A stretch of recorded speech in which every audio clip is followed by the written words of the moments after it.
3 days passed. Shams al-Din, ever the meticulous father, assembled a caravan of 50 camels, each burdened with the finest silks, the kind that only kings and sultans dared touch. Each camel was loaded with goods worth 1,000 gold dinars. He stood tall, handing the reins of the caravan to his son, Aladdin, no longer the hidden child in the basement, but a young man stepping into the world.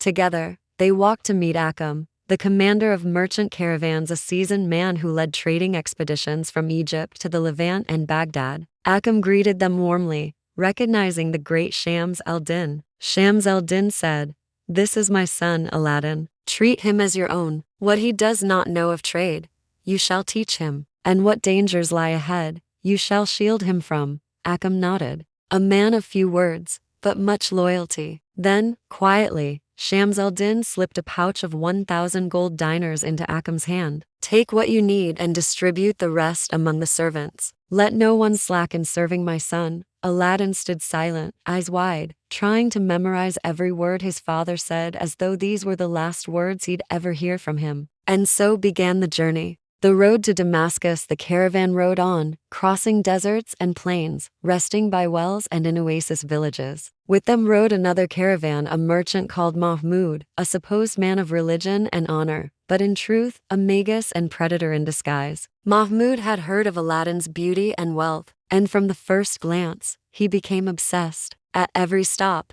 he sent gifts to Aladdin: rich food, kind words, pretending to be a friend of his father. Aladdin, ever polite, accepted with a pure heart. He was still too young to recognize masks. In Damascus, Mahmud invited Aladdin to dinner. Aladdin, respectful, asked Akam, "Father, may I accept the merchant's invitation?" Akam's face turned grim. "No, but he's my father's friend." "I said no, and remember, your father said I am to be obeyed like him." Aladdin obeyed. The same happened again in Aleppo. Mahmud invited. Akam refused. Aladdin submitted. But by the third time, when they neared Baghdad, Aladdin grew restless. He told himself, "The man invited me 3 times. To refuse again would be shameful." So this time, he went without asking Akam. He entered Mahmud's house. The dinner was lavish, the host generous. But as the night deepened, Mahmud began to change. He recited strange poems filled with hidden meanings and indecent hints. He moved closer, too close. Aladdin's eyes widened. Now he understood. He leapt back,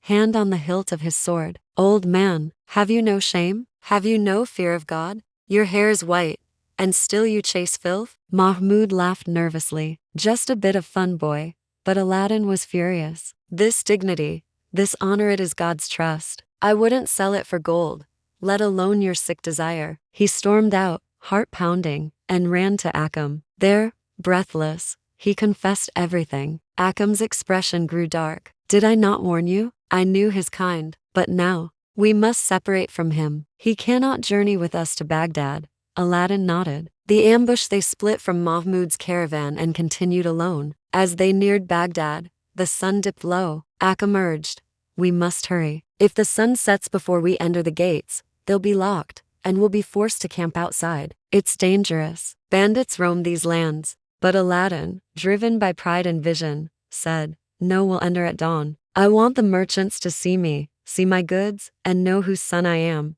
Akam tried to reason, but Aladdin stood firm. So they camped outside the walls of Baghdad. That night, doom came. A gang of bandits, led by a man named Ajan, spotted the isolated camp, rich, poorly guarded. They attacked. Aladdin hid in terror, crouched behind canvas and crates. Akam and the servants stood their ground but were slaughtered. Everything was taken: the camels, the goods, the tents. All that remained was Aladdin, frightened, filthy, alone. He ran through the night, clothes torn, body trembling, until he collapsed beside a well. There, under the stars, he wept himself into sleep.